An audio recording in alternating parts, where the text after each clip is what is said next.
Cashflow Diary podcast, episode 425. Welcome to yet another exciting episode of the Cashflow Diary podcast, the podcast that teaches you insider tips, tactics, and strategies for creating leverage streams of cash flow into your life. Learn from top-performing entrepreneurs, business owners, investors, and thought leaders from across the globe as they share their secrets to success. Like what you learn on this and other Cashflow Diary podcast episodes? Go to learninvestingnow.com and sign up to receive powerful tips and information that will help you succeed as an entrepreneur and investor. Now, here's your host, investor, entrepreneur, business owner, educator, speaker, author, and master facilitator of Robert Kiyosaki's cash flow game, Jay Massey. All right, ladies and gentlemen, welcome to another episode of the Cashflow Diary podcast. I'm your host, Jay Massey, and I'm glad that you're here today because some of you out there are looking to grow, we'll call it your own personal empire in various different ways, shapes, and forms, and that's great.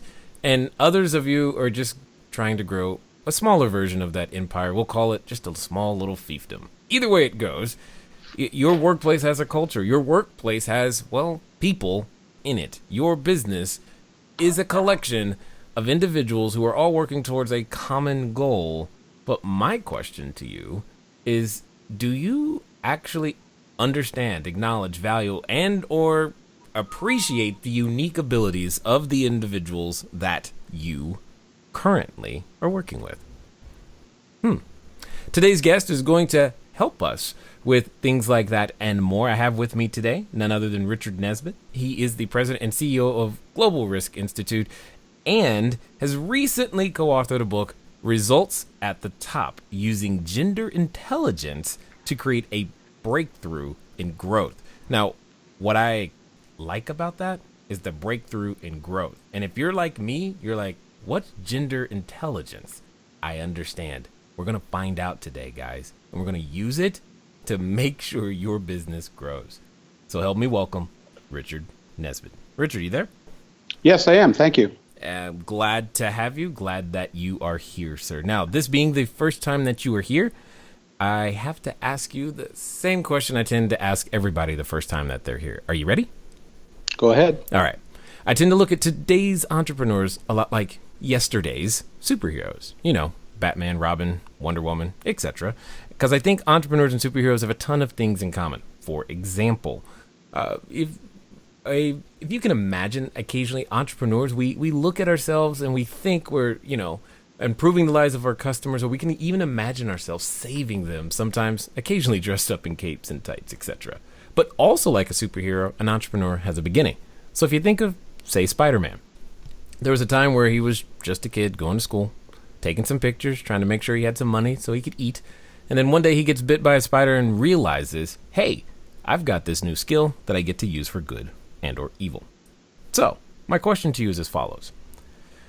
Before your book, before the Global Risk Institute, before being a professor, before all the things that people know you for today, who would you say is Richard Nesbitt?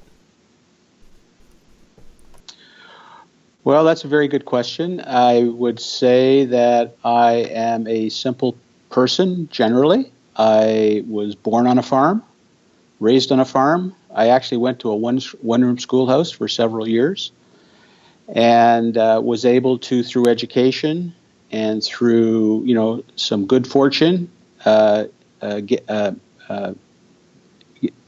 undertake some really interesting assignments in my career. Got a chance to work in New York, London, and Toronto, and have really been fortunate to get to where I am today. Got it. So I have a question because often the background of an entrepreneur has a lot to do with things that they're still practicing today. So I'm curious, are there any lessons from the farm that play into either your work ethic or things that you do today that you're actually grateful for? I think there's no substitute for hard work is a very traditional approach, but that's true. skill is very important, but let's face it, very few of us are Steve Jobs, and very few of us ever will be Steve Jobs. Right. But we can all succeed. We all have talents, and we can all succeed through hard work. And I think that's what I have taken with me through my entire life. Yeah, totally understood. It kind of levels the playing field right there when hard work is the barometer, so to speak. We can work our way almost through any particular type of problem. Now, I know if I'm like anything, like the most of the people who are listening right now, they're wondering something as simple as, what is gender intelligence? Well, gender intelligence was a term coined by my co-author, Barbara Annis, and there's an entire book on the whole topic. But it is essentially, if I was to sum it up in the way that used today in business, is that it's taking the talent of both genders and using that to improve your business.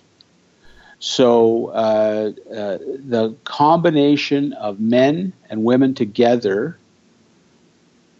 is a superior outcome than either one alone. Okay, so this is good, but there are some industries, some would argue, that are dominated by one gender or the other for various reasons. So even, I don't know, let me think. I have seen more male car salespeople than female, so I'm just going to put salespeople into that lump. You're saying that the mix of those would be better than one or the other?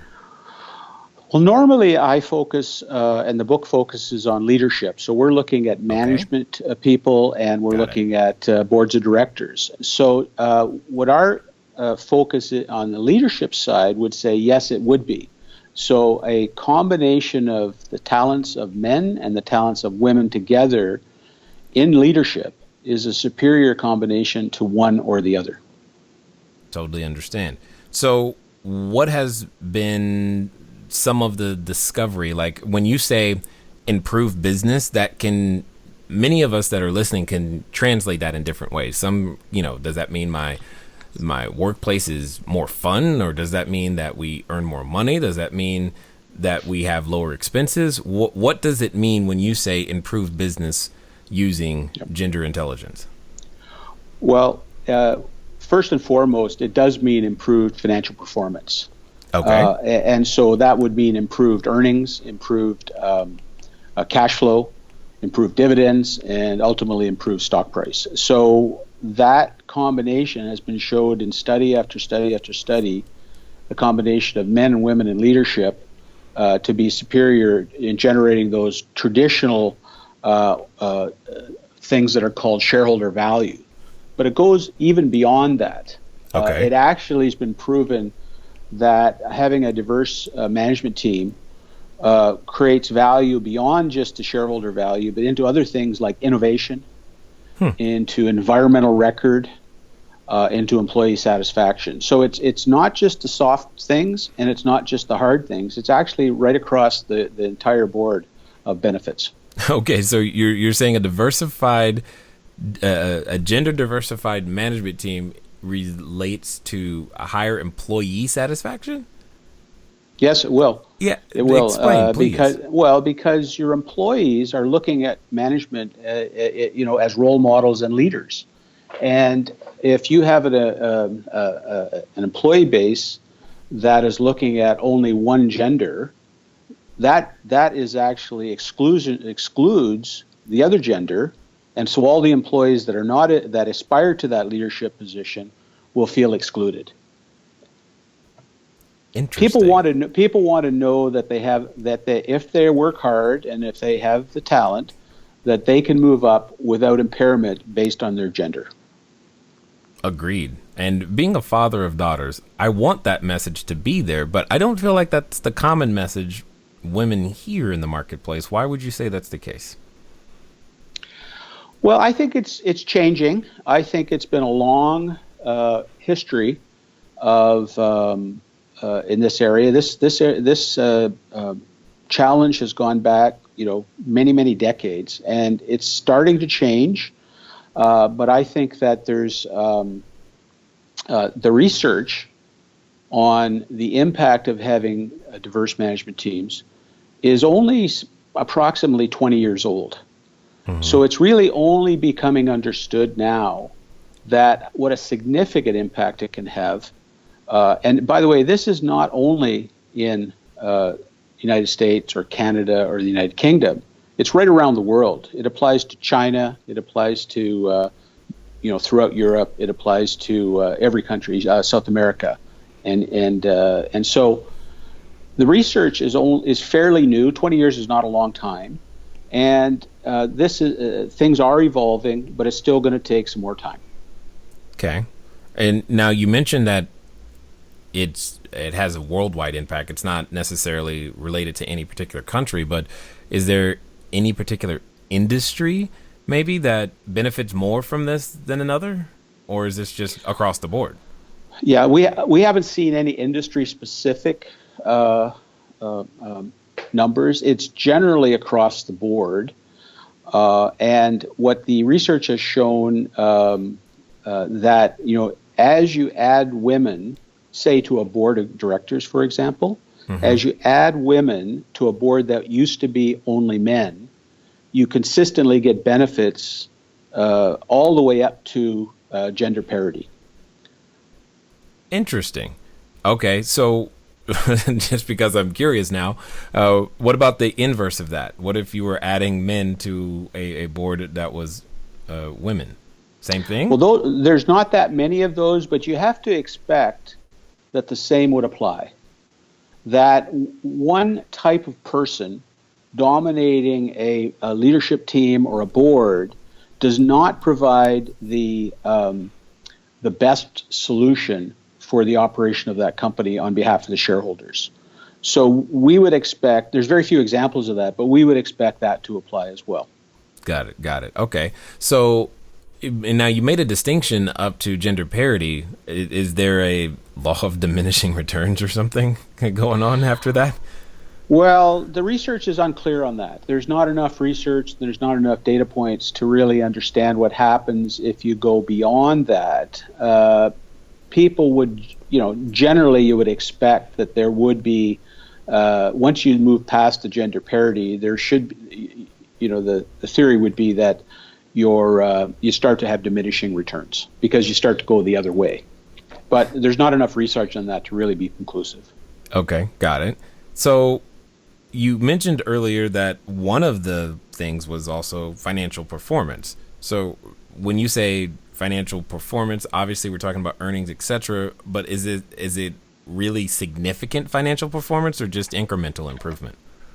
No, it's very significant, and it happens consistently over time as well. So it's not just a one-time financial performance improvement, and there's been a number of studies which have shown that it's significant financial performance. I'm not talking doubling, but certainly multiple percentage points superior performance.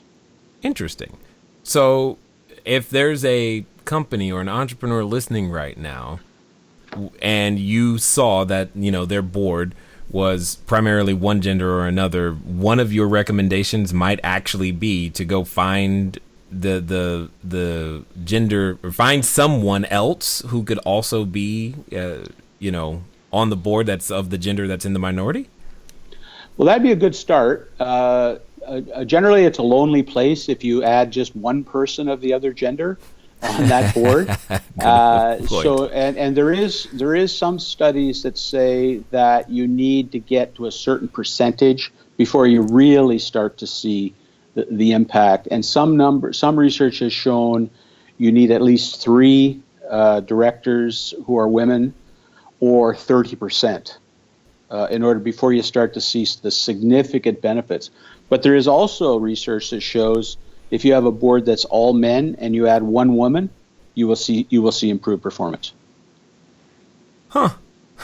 Okay, this is interesting. So, how did you come up with the idea that this book was necessary? Results at the Top: Using Gender Intelligence to Create Breakthrough Growth. Well, we wanted to do a book that was really directed at men and how men could improve their organizations, their companies, and whatever other organizations they are currently involved in, that they could use gender intelligence to improve their own companies. So this is a very unique book in that it's addressed to men. Now, women will like to read this book as well, because it'll explain a lot about men's behavior and what needs to, how men could change that behavior in order to improve their companies. So this book is very unique in that it's addressed to men, but it's about their responsibility for improving their companies using gender intelligence. You know, I can see a lot of spouses buying this for their husbands. And that would be a good thing, because they both should read it. Yeah, I'm just thinking about the typical relationship dynamics and how these things happen. So what led you to the I guess the understanding, or just saying, look, this book must be printed? Because that, you know, writing a book is not necessarily the easiest thing in the world, and there is a process to it, and it takes time, research, etc. But why does this book need to be here now? Well, I don't think we're the only people that are thinking this way. I think there's certainly a group of people forming this view, and you're seeing a number of advocates, men advocates as well as women, advocating this in our business communities today, right around the world. It's still a minority, and so what we wanted to do was gather all of the research and techniques into one place, and it's almost a primer for men, young men, middle-aged men, and older men to read and understand what's going on in the dynamics between men and women in leadership, and use that knowledge to improve their companies. So we wanted to have one document that sums it all up, and really should be read by a lot of different people that want to improve their companies. Yeah. Okay. Agreed. So speaking of, again, this gender diversity, I know one of the issues around that topic in general is that the whole equal pay type of issue. Is that something that's part of the challenge why this occurs, or part of how we can solve it? Hello there, entrepreneur. This is Jay Massey, and what I want to say to you is that the number one mistake that I have ever made in business, number one, has been waiting too long to do the books, waiting too long to get the bookkeepers, the accountants, the CPAs, the CFOs involved, and I don't want you to make that same mistake. That mistake cost me over 6 figures, and now for a significant discount, you have the ability to get your books together using FreshBooks. So what I want you to do is I want you to go over to gofreshbooks.com/CashFlowDiary. Again, that's gofreshbooks.com/CashFlowDiary. FreshBooks is the easy to use software designed to help you, the small business owner, the freelancer, get organized and save time on invoicing, getting paid faster, keeping those books in order so that it becomes a bonus for you to do your taxes as opposed to a burden. Go over to gofreshbooks.com/CashFlowDiary and get started today. And now let's get back to the rest of the story. Well, it is part of how we can solve it, in the sense of, I would, of course, and most people, I think, would believe strongly in equal pay for work, equal work. There should be no question about that. However, even with that, you still see women are paid less than men on aggregate. And the reason for that is women are not fully included in all positions in our companies and other organizations. In other words, they're not in the higher paid management jobs to the same extent that men are. So that has a reducing effect on the average earnings of women. And so I wouldn't say it's what I would say is that is an important part of addressing that issue, is that women have to play a full role in the leadership of organizations. And if they do that, that will have the effect of bringing their income up to the same level as men. And assuming there's strong laws around equal pay for equal work, then that should significantly change the pattern that we see today. Got it. So what would you say that we as entrepreneurs could do better when thinking about this? Because, I know for myself, I intentionally surround myself with a lot of female advisors because I know I need to add a few more male advisors, actually, simply because my company does actually do better. I tend to make better decisions when I at least have input of any kind. But what can we do as entrepreneurs from the beginning? Say we're beginning to build the business to make sure that we don't end up in this situation. Well, you've obviously learned from experience that you make better decisions when you have input from a variety of different types of people. And one of those different groups of people is women. Correct. So you've learned that, and by the way, there's many others who have learned that as well, and I was one of those people that learned that in my business. And so I think that what I think entrepreneurs need to understand is this is an important issue in the development of their own business. So they need to think about including women. Now, it could be a woman entrepreneur or a man entrepreneur. So either one of those people needs to think about having a gender-balanced management team and ultimately and a board of directors, of course, as well, in order to maximize the benefits that they want to provide to their shareholders. So too often people forget about that, and they're too busy with business. They're too busy, with sales. They're too busy with some of the technical aspects of their business, and that will ultimately hurt them in the medium and longer term because they haven't addressed this issue. So I think it needs to go right on the top 10 list of any entrepreneur, so that they can achieve the best results for their business. Well, one of the things that's going through my mind is communication, because for leaders to be, effective together, they've got to be able to effectively communicate. And let's just say that there are times where I'm trying to communicate with my wife and it's not always effective.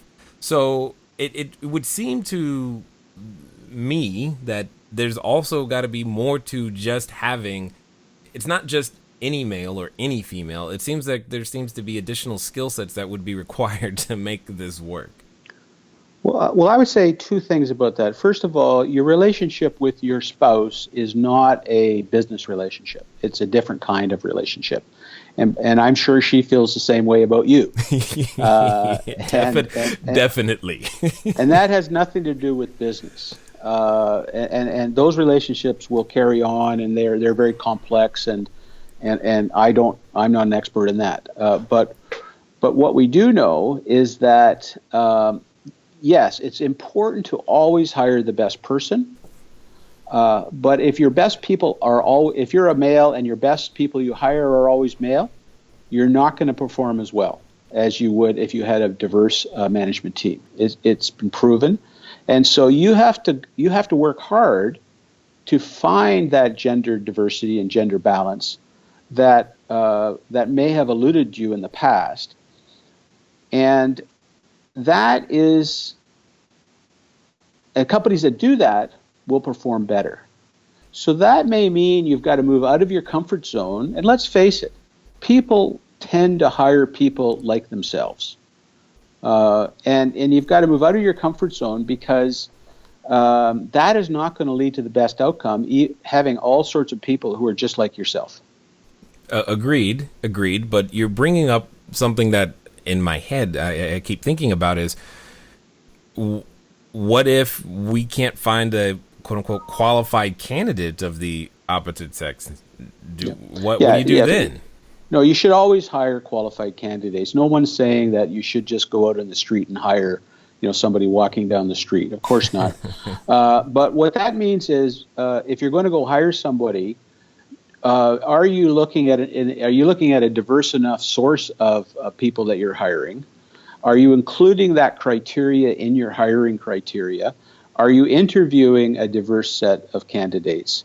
So if you always go and hire from a particular business school or a particular engineering school that has a certain gender makeup, then you're probably not going to be able to change your outcome. So maybe you should be, if that's the case, maybe you should be looking at a broader source of for intake than just your traditional source. And that will ultimately lead to better performance. Got it. So then, based on that, how high does this achieving this parity go on the priorities list before you're like, never mind, it's not that important? Well, that's a interesting and difficult question to answer. There's obviously many important things when you're an entrepreneur and a business person. And so we're not saying that this is the thing that you do before you do anything else. Obviously, there's many things you have to do, but this should be one of the items that you consider as an entrepreneur. And let's face it, your customers are diverse, and Yes. that diversity is actually increasing. And so if you're not diverse, how do you think your customers are going to respond to your business? And also your employee base is probably diverse as well. And so we talked about that earlier. What happens if your management is all sort of a single type of person, all male? And let's say you have a significant proportion of your workforce is female. Well, they're going to feel disenfranchised. They're going to feel like they don't have the opportunities that their male counterparts as well, and that leads to less employee satisfaction. So it's one of the priority items. It's not the only priority item, but it is something that as all business people, all leaders should be thinking about today. Yeah, okay. I hear that. And what's coming to my mind now is about the transition period. I mean, someone listening could be realizing, we need to make a change here. Yeah. But you said it earlier that if, no one wants to be the first and only, and the idea of, going through that process, that can be a little bit challenging. How does one begin to make that change in that mix? Because that journey could seem fraught full of bumps.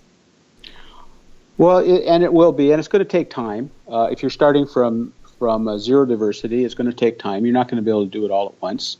But what we're recommending and advocating is that CEOs that seek this improvement, they have to have it as a goal and a goal that they're going to achieve in their lifetime.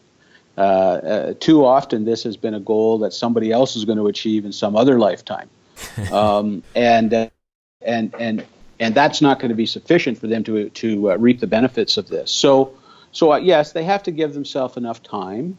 But let's take a board of directors, for example. Board of directors will quite often have term limits, and so you actually know when existing directors will fulfill their full term.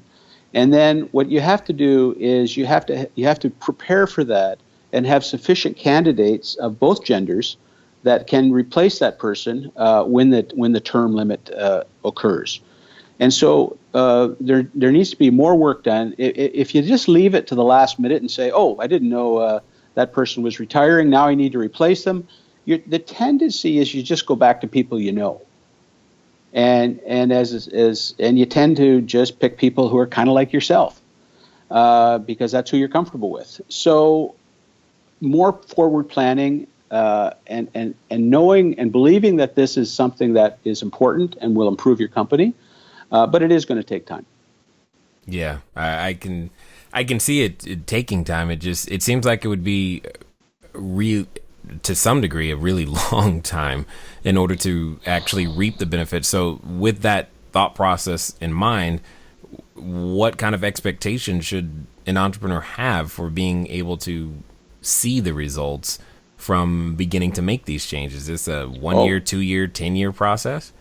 No, it won't be. It's much more immediate than that. You will start to see, the research says or shows that if you have a board that's all men and you add one woman to the board, you will start to see the benefits virtually immediately. So it's that stark. So it's not a long-term process, it's a short-term process. And what I would also point out, it's also the lowest cost thing you can do to improve your results. You're not going to pay a board of directors a male any more than you're going to pay a female, and you're going to pay them the same. And therefore, it's actually a zero-cost alternative to improving your company. It's one of the few zero-cost alternatives there are to really improve your company. Got it. Okay. I get it. It's just, of all the things I've ever thought about in terms of, hey, how can we make business better?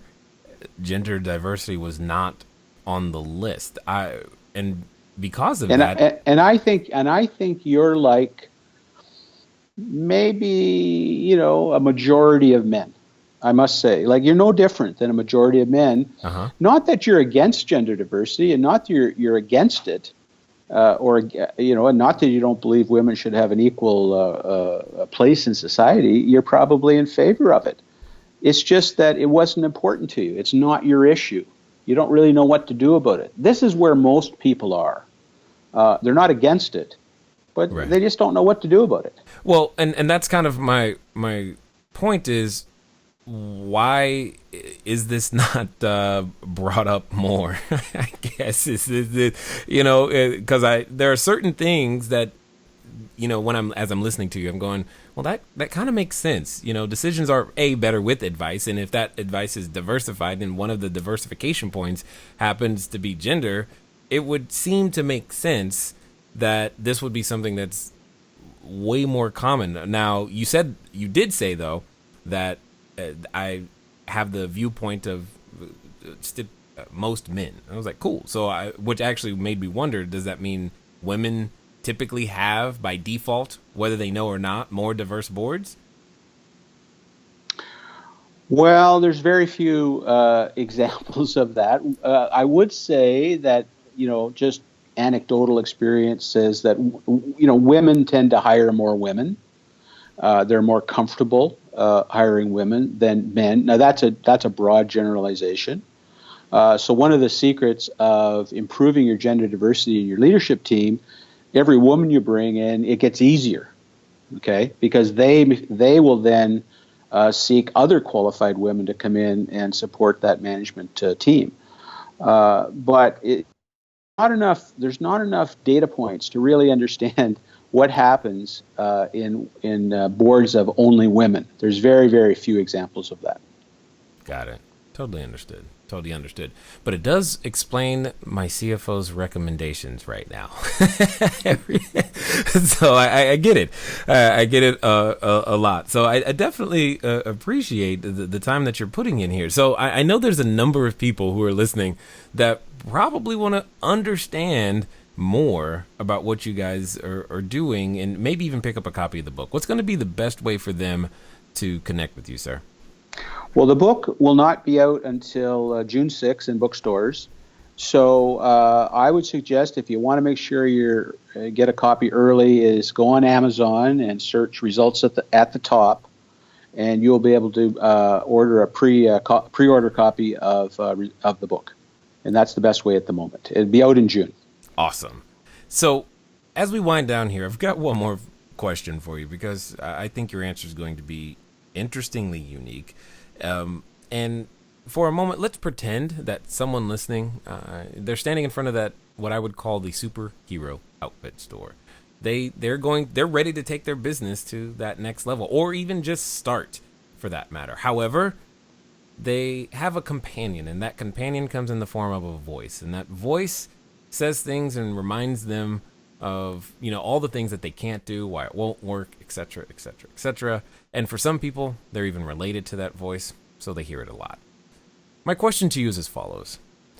Let's pretend that they're actually going to follow through. They're going to do what you suggest, sir, and they're going to do so in the next 24 to 48 hours. What would you suggest that they do? Well, I would suggest that they think very carefully before they act, about what they're trying to achieve and ensure they're trying to achieve it for the right reasons. They do have to find qualified people to work with them in leadership or on their board of directors. So it probably is going to take longer than 24 to 48 hours to do that. But you can start by examining your own preconceptions about why you do what you do, and you can start to think about, well, why is it that I don't have more women on my management team or on my board of directors? Is it do I have a reason for that? The author is telling me that if I did, I would have improved performance. So shouldn't I be acting on that? So what I would like to see them do is become curious about this and start to look into it more and convince themselves, because once they do that, they will then go out and act. Men are very good at acting and doing things once they are convinced of a certain set of facts. And so what I want to do for men is get them convinced on this set of facts. Nice and well said. I definitely appreciate the work that you're putting in. I would have never thought that, hey, here's a zero-cost way of improving business, and I appreciate you spreading that message, writing the book, and making that happen. And I thank you for sharing your knowledge, wisdom, as well as your insight here with us today at the Cashflow Diary, sir. Good. Thank you very much for having me. All right, ladies and gentlemen, you know what time it is. It's time for you to move at the speed of instruction. What does that mean? It means go grab a copy of Results at the Top, because I know that you want more from your activities as an entrepreneur. And we just found a very unique and interesting way to go make that happen. Ladies and gentlemen, it's been fun talking to you today. I look forward to talking to you soon. Until next time.